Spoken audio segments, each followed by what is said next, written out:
Your boy's got some wine in his hand, which means it's gonna be a fucking awesome episode.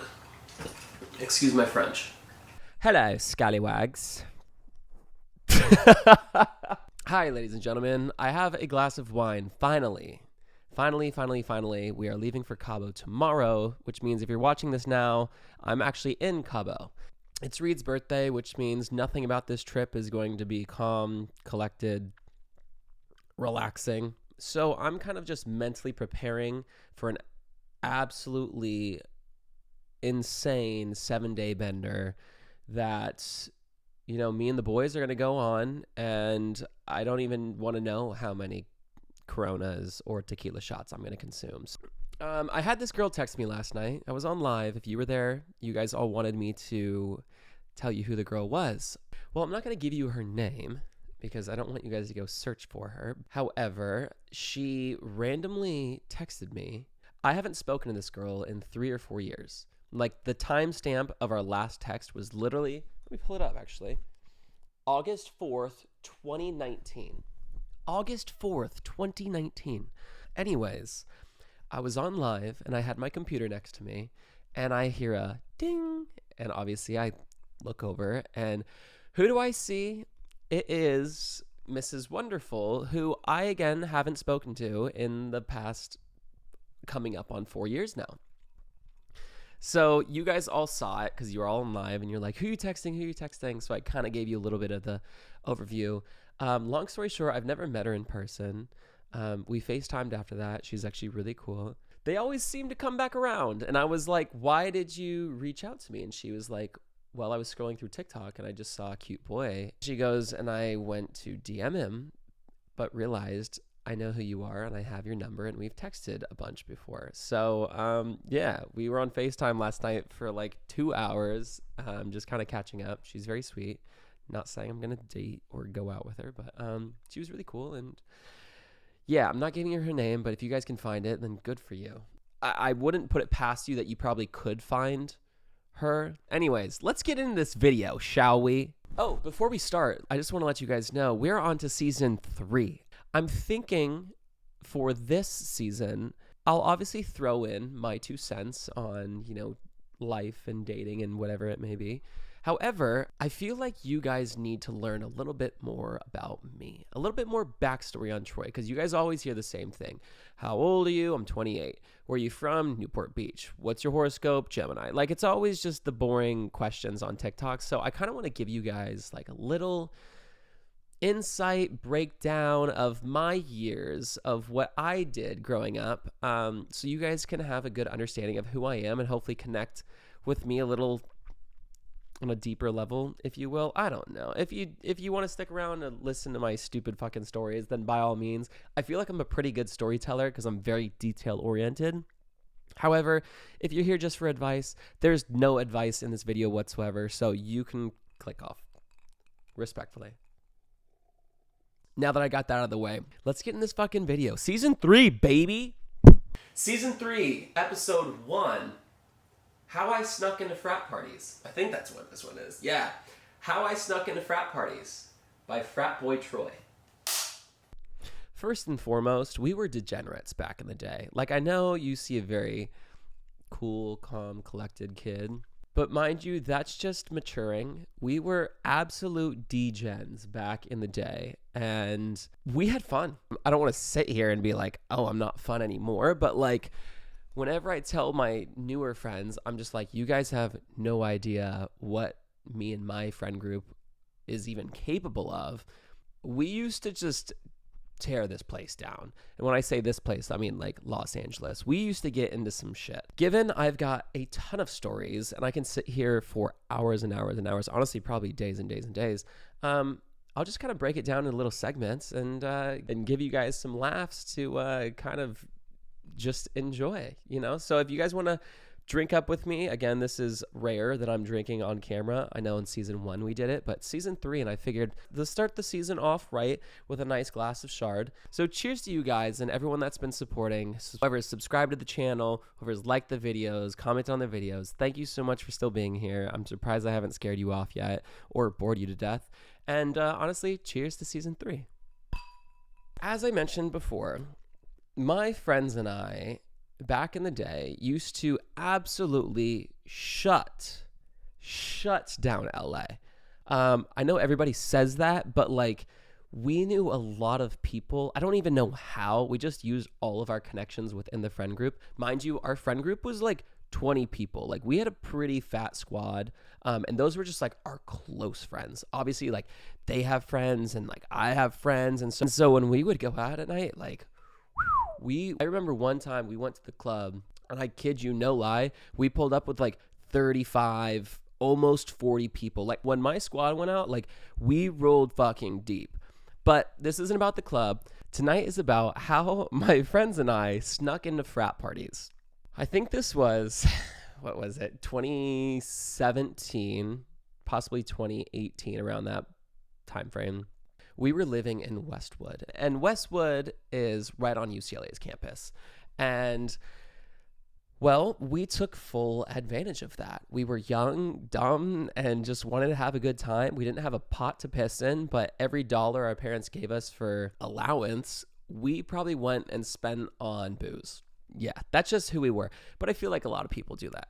Anyways, one night in particular, I'm going to give you kind of a breakdown of what happened, and then we can get into the details. We ended up sake bombing with a very large squad of ours. And then we snuck into a frat party during rush week at UCLA. And then after that, my best friend ended up passing out in the middle of Wilshire. And if you don't know what Wilshire is, that is like one of the biggest and busiest streets in Los Angeles. And cars were zipping by him. So anyways, here's the story. I don't remember every detail, but I remember most. It was probably a weekend. We all decided, hey, it's rush week at UCLA. Let's go hit it. And when we said, let's just go, we had no plan. We didn't know anybody in any of the frats because we weren't at the school yet. We were all in community college at the time. But we were just like, go with the flow kids. We were just like, fuck it. Like, let's just go have a good time. So I think we invited over like a pretty big group of people. I think we had like 15, 16 people over that night. And we're like, hey, let's go to our local sushi spot, which is actually on UCLA's campus, and let's go sake bombing. That was like our big thing. I don't know why. Oh, you know what it is we would always get too many complaints at our apartment, so we couldn't pregame there anymore just because we didn't want to get kicked out and have an eviction on our record. So we became friends with the manager at this sushi joint in UCLA in Westwood. And I forget his name, but God bless his heart. He ended up getting fired a couple months after hanging out with us because the guy was just such a homie. He would see us come in and he'd bring us just free pitchers and free sakis all night. He'd rip sake bombs with us, and we would get this guy so fucked up that like by the end of the night, for like 15 people, our bill was like $150. Like the guy knew we had no money, but he knew that we were just a great time. And whenever we came in, he would be the first to just set up like the longest table possible. But anyways, so we go to this sushi joint and we walk in. I think the guy's name was like Fred. Maybe it was Chris. I think his name was Chris. Yeah, his name was Chris. So we walked in at like, I don't know, 9, 10 o'clock. And Chris sees us and instantly is like, how many you need? How many you need? And we're like, I don't know, man. I think we got like 15, 16. Like we had a pretty good squad that night. And so he sets us up and the restaurant is packed. Like the restaurant is slammed. Like in order to get a fucking table, like you had to wait for so long. And Chris loved us so much, even though we were all underage. Like mind you, we were all underage. We had no business being in this sake bomb spot. We had no business buying any of these sake bombs, but he sets us up and we sit down and we're already pretty lit at this point. And Chris goes, how many you need? And I was like, man, I don't know, enough to just fill the table. I think he brought like 5 of those big ass like beer pitchers. And then he brought like, what was our ratio? I think we did like 10 white sake, like tall sake things. And we go, Chris, you got to take one with us. You got to take one with us. And he's like, I'm down. Let's do it. So he goes in the back, I think he gets a couple more employees, brings them out. We're all lined up. At this point, there's like 20 sake bombs ready to go. If you don't know what a sake bomb is like you take like a glass of beer, like a regular glass of beer, fill it maybe like halfway, not too high. And then you take chopsticks and rest the chopsticks on top of the lid of the glass. And then you take a shot, like a little shot glass, and fill it with sake. And you balance the shot glass on top of the sticks, on top of the chopsticks. And when it comes to our sake bombs, everyone does them a little differently. But when it comes to our sake bombs, we like to get like as rowdy as possible. And Reed, I feel like, was always the one that was like, hey, I'm going to just get the squad firing. Just everyone follow my lead. And Reed would scream by himself in this restaurant, mind you, which is packed with people. Like the entire restaurant is slammed. It's like a Friday or a Saturday night. I don't even remember what night it was, but it was just slammed. And Reed goes, all right, we'll just keep it a little low. We'll just keep it a little low. Just everyone follow my lead. And we're like, okay, sounds good. And then Reed goes, when I say sake, you say bomb, sake. And everyone goes, bomb. Then Reed goes, sake. And we go, bomb. And we slam the table. Like everyone grabs their two hands and absolutely obliterates this table. Beer goes everywhere. Our pitchers fall over. So you have your chopsticks balancing the little shot glass. The whole point of the slamming of the table is to basically like remove the chopsticks, and the shot glass falls in the drink, and everyone grabs the drink and starts slamming this sake bomb.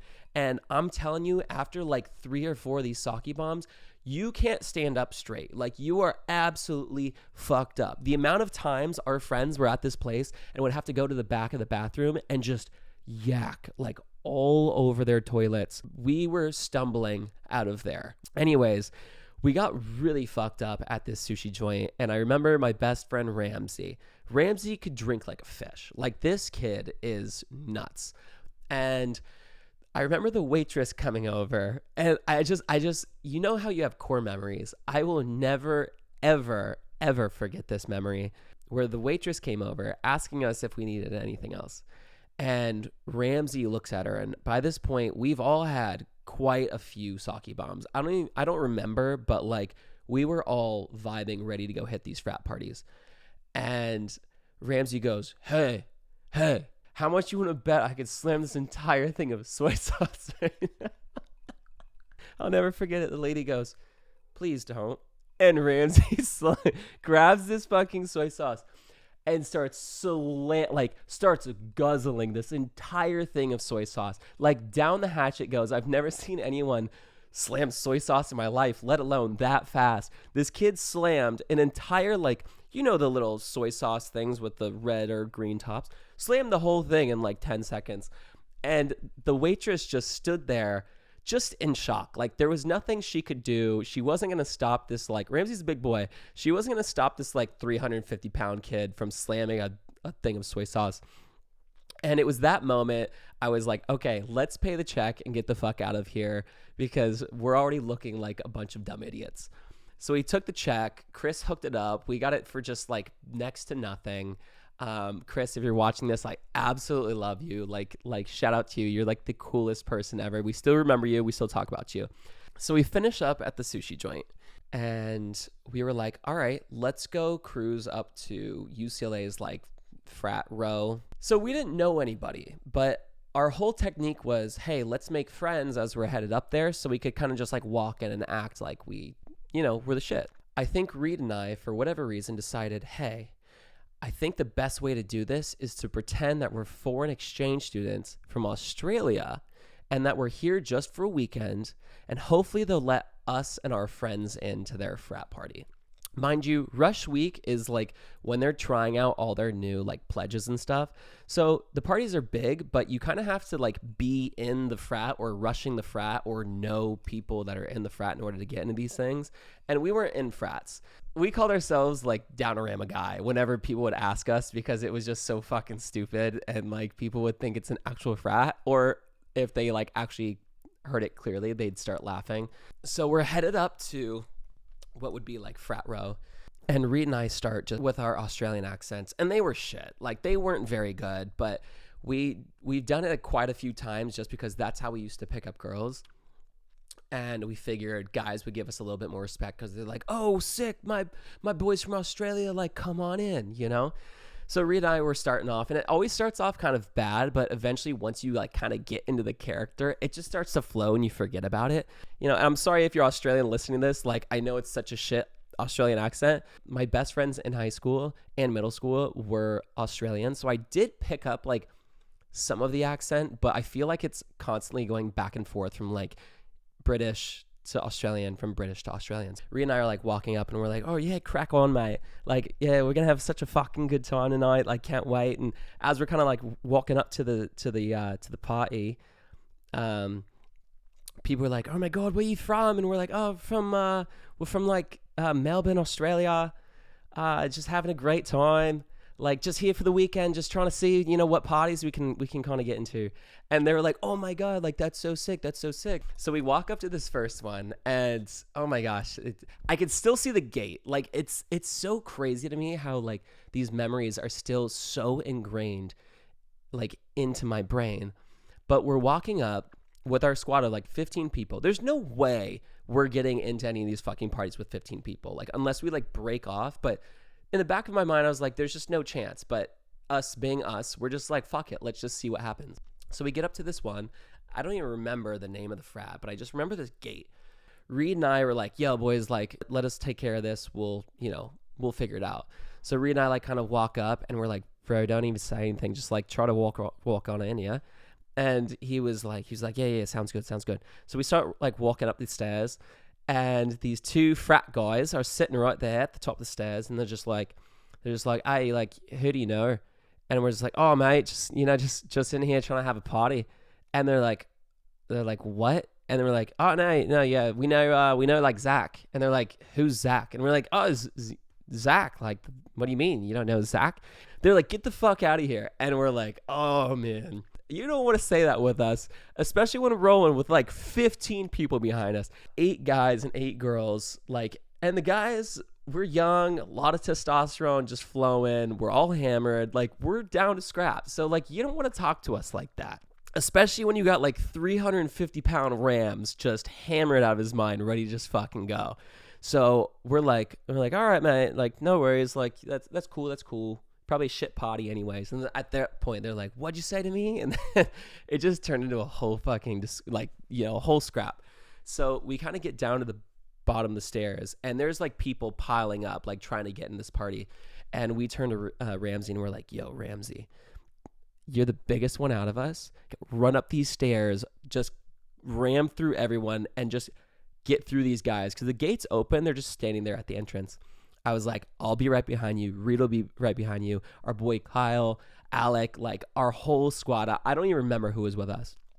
And Ramsey's like, okay. And we're like, okay, cool. 1, 2, 3. And Ramsey just starts fucking running up these stairs, man, full blast. And we're just pushing him like a full-on freight train, just shoving this kid. And these 2 kids that were like mouthing off to us were like, whoa, and like trying to put their hands on Ramsey. And then we're just shoving up these stairs, dude. Oh my God. Now that I talk about it, it was just so fucking stupid. But we're trying to just ram Ramsey up these stairs. And then the boys like signal to their friends who are at the top of the stairs, and the friends run down. And it just turned into a whole ordeal with these guys. Like, they had the upper ground, so they're like pushing us down the hill, and we're trying to fight up the hill, shoving 350-pound Ramsey like up the stairs to get into some stupid frat party that like we don't even know the name of. And well, long story short, I think we cut our losses on that one because it was too much at this point, right? We're just like all kind of fighting, and it's not really the party environment that we wanted. So we're like, oh yeah, fuck this place, like let's go somewhere else. And Reed's like, yeah, man, like fuck you, mate, like this, like piss off, like whatever stupid things we could think of. Australians probably don't even say piss off, but anyways, we're walking, and then we find this other party, and this one's called the Tree House at UCLA, and it's very, very well known because it's like this house, but there's this huge tree that kind of comes through it, so it looks just like a huge tree house, like you're essentially living in a tree house. And kind of same ordeal where it had the stairs and the gate, and Reed and I were like walking up, and there's a huge crowd of people. So you have to kind of like finagle your way into the front. And of course there's like 2 frat guys just sitting there, just like, who do you know? Where's your chicks? Like, and Reed and I are just like, like, what's up, mate? Like, just trying to get in the party.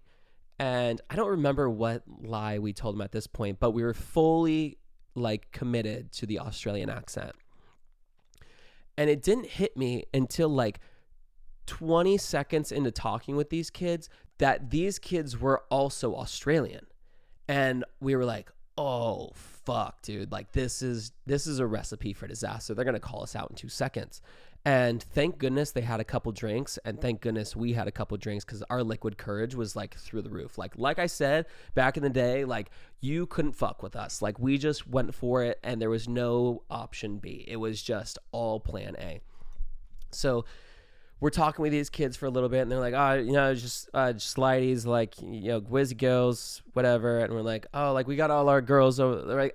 Excuse me, the accent. We're like, oh yeah, we got all the chicks over there, mate. Like, but we got some of our blokes right there. And they're like, oh no, just chicks. And we're like, all right. So I decided to sit next to this kid, because the way that it was structured is a long staircase up to the treehouse. On the side, there was 2 pillars in which these kids were sitting. And then there was another kid standing in front, kind of like letting people in. But the 2 kids on the side were the ones who were like, yeah, you could come, you can't, you could come, you can't. So the kid in the middle was essentially like a bouncer. So Reed and I kind of like sit on the pillars with these kids, and we're like talking to them. And we were just shooting the shit for like 5-10 minutes. And our whole squad's like, dude, let's leave. Like, let's get the fuck out of here. Let's go find a new party. And we're like, no, we got him.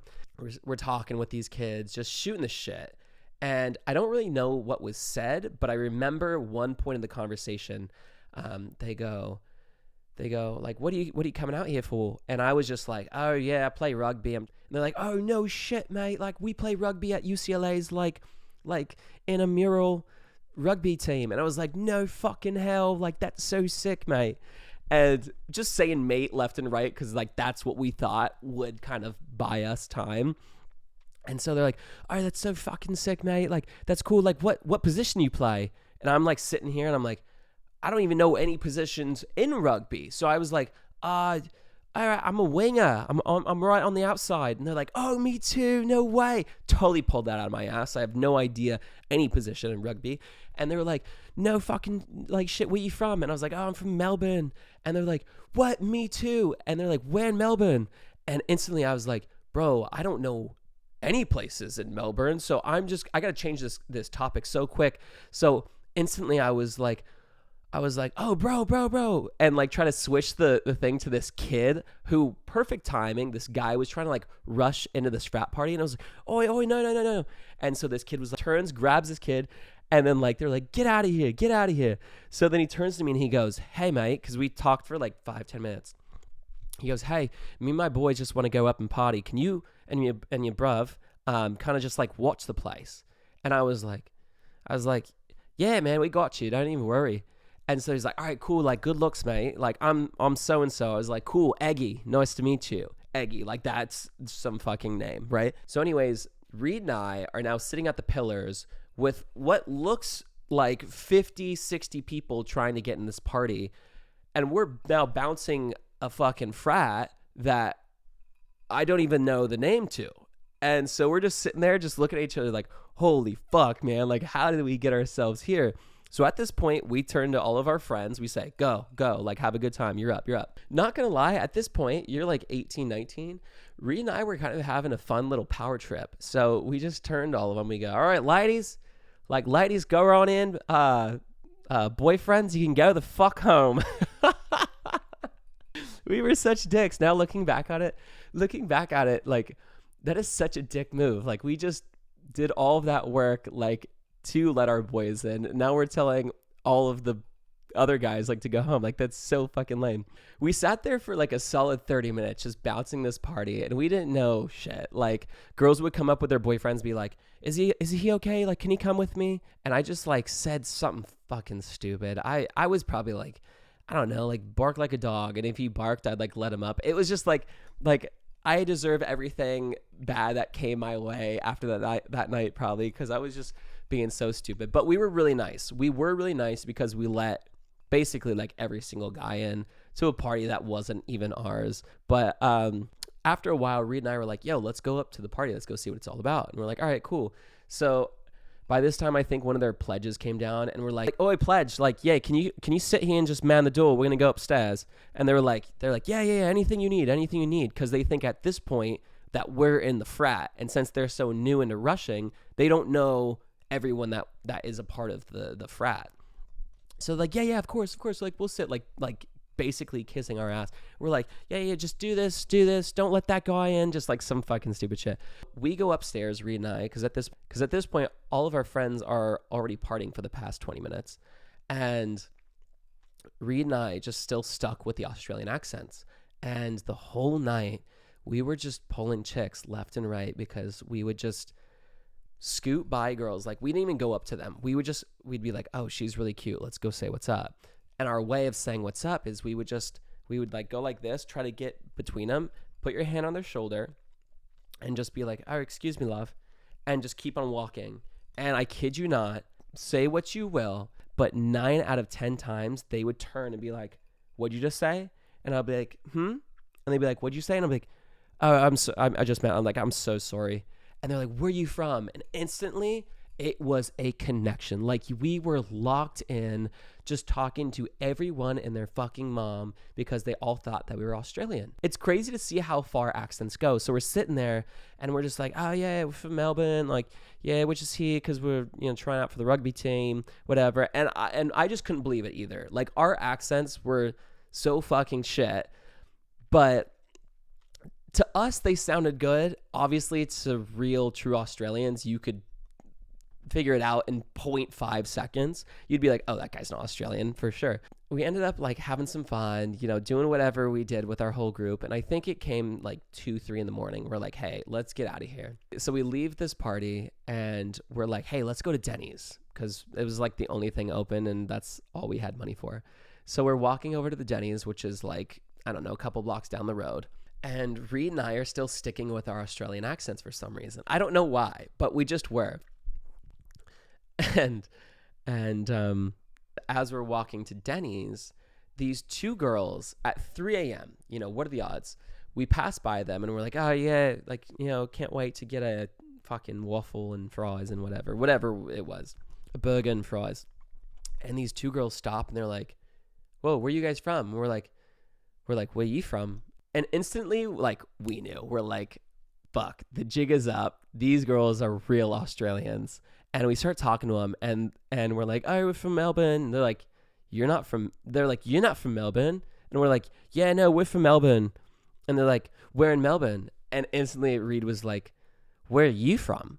And they're like, we're from so-and-so, blah, blah, blah, blah, Sydney, this, that. And I was like, oh, fuck, we just met our makers. So we're going back and forth with these girls, trying to convince them that we're actually Australian when they're the actual Australians. I don't know how it got heated, but it just turned into a little bit of an argument. And we're like, oh no, you fucking dumb cunt. And they're like, you're not fucking Australian. Like, stop. It's like, quit with the accent. That's a phony accent. Like, I'm getting red, like, talking about this, but we're just like, no, you stupid fucking cunt.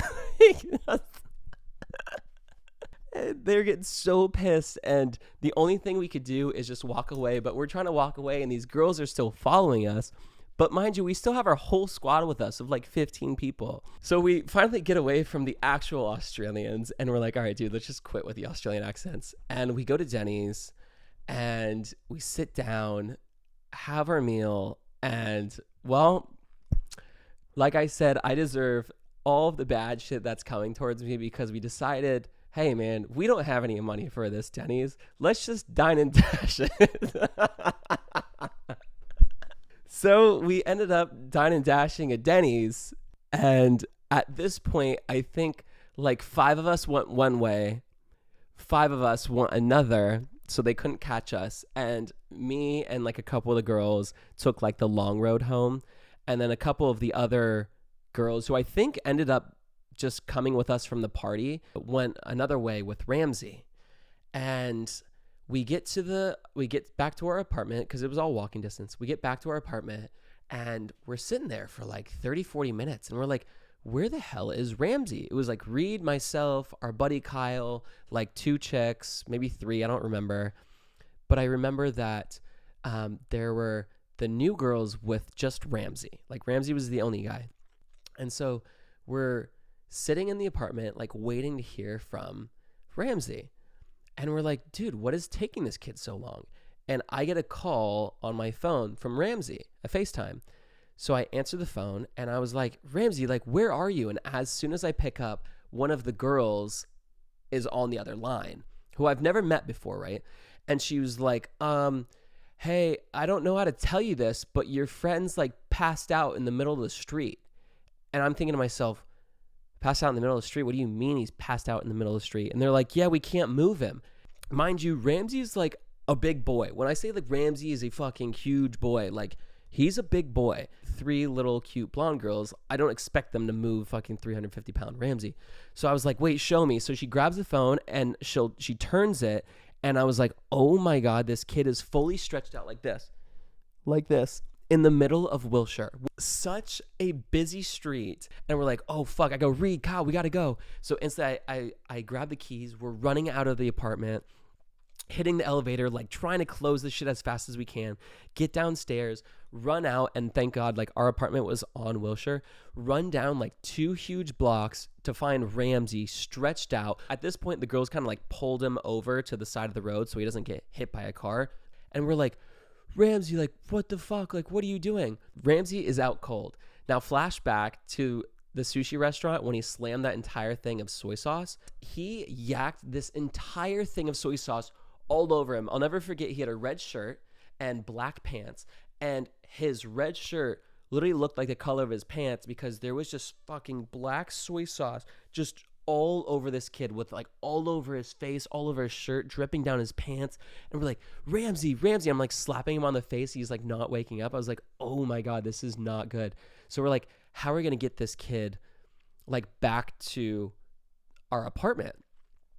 And so we picked him up, kind of tried to carry him back to the apartment. But I'm telling you, when he's 350 pounds of like dead weight, like that's not very light. Like we couldn't make it very far.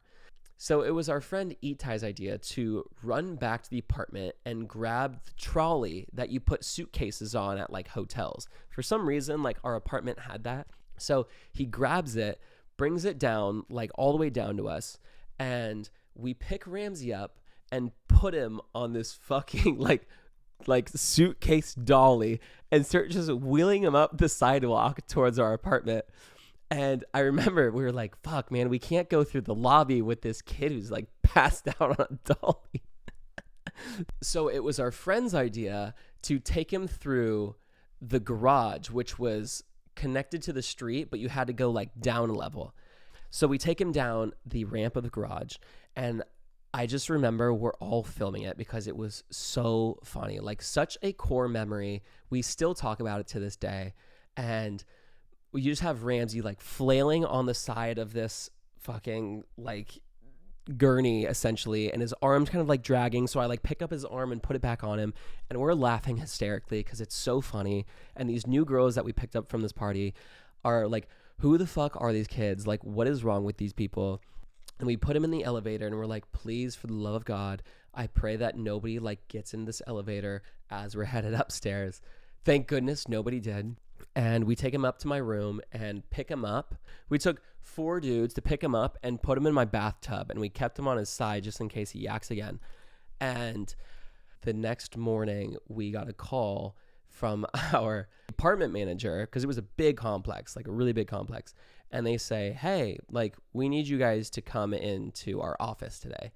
And I already knew what the call was about. So I sent Reed and our buddy Kyle into the room, because I was like, oh, I don't want to get roasted for this. Like, I felt like a kid getting scolded by his parents when he's like 13 for like, I don't know, like hitting his sister or something like that. So they go downstairs, and they're down there for like an hour, and they come back up with paper in their hands. And I was like, what happened? How'd it go? Because I'm freaking out. Like, my heart's racing. And they're like, well, the chick's kind of a bitch. And I was like, what? Like, what happened? We're all bursting out laughing. Apparently, they walk in, and the lady was like, you guys have a fun weekend?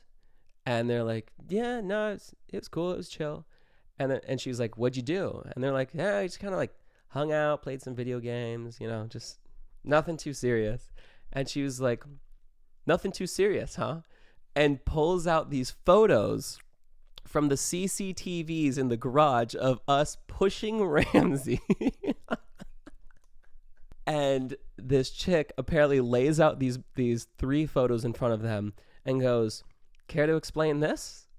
And Reed and Kyle were just like, that's not us. And she's like, oh, really? It's not. And shows another fucking photo of them zoomed in, I think like walking into our unit. And so long story short, they couldn't, hold up the lie anymore. And she was like, this is never to be done ever again. Yada, yada, yada. Like you can get just kicked out for this. And what the hell are you guys thinking? And basically like acting like our parents, just yelling at us, or yelling at them, not me, because I wasn't there. And I think at the end of the meeting, when she kind of excused them, they were walking out and Reed turns and goes, what are you going to do with those photos? And she was like, I don't know. Like, she's like, I don't know. I'm throwing them out. And Reed's like, can I have those? And she's like, what? And he's like, yeah, can I have them? And I guess Kyle like kind of walked over and just started collecting them and walked out of her office. And so for like a solid 6 months, we had taped to our refrigerator pictures of Ramsey and us pushing him all the way up fucking Wilshire Boulevard into our garage, up the elevator, and into our apartment. It was the most just iconic, one of the most iconic nights I think we've ever had as a squad. And when I tell you, like, we were absolute degens, we were absolute degens. It was just so fucking funny. So yeah, that was how we faked, that's how we kind of faked accents to get into frat parties, and Ramsey's slamming a whole bunch of soy sauce and passing out in the middle of the Wilshire, and our apartment complex almost kicking us out, but somehow we miraculously stayed. And it was so funny because at the end of our lease, when we had multiple noise complaints and several threats from our management of basically like not wanting to renew or kick us out somehow, they were like, hey, do you want to renew your lease? And we're just like, no, we got to go. We got to go. I hope you slammed your wine by now. I hope that you're entertained by the story. I hope you had some laughs. It was just such a good time, kind of reliving that, which was hilarious. My parents know all about it. Every time I tell my dad the story, he laughs like hysterically. He even, we'll go out to dinner sometimes and he'll be like, Troy, tell him the story about Ramsey. And I'm like, boy, do I have a story for you. Love you guys so much. Thank you so much for listening to another episode of Troy Talks a Lot. Don't forget to subscribe, like this video, comment down below your favorite part. I'm probably going to go rip some shots in Cabo right now too. So anyways, I love you guys. I'll talk to you soon, and I'll see you in the next episode. Peace.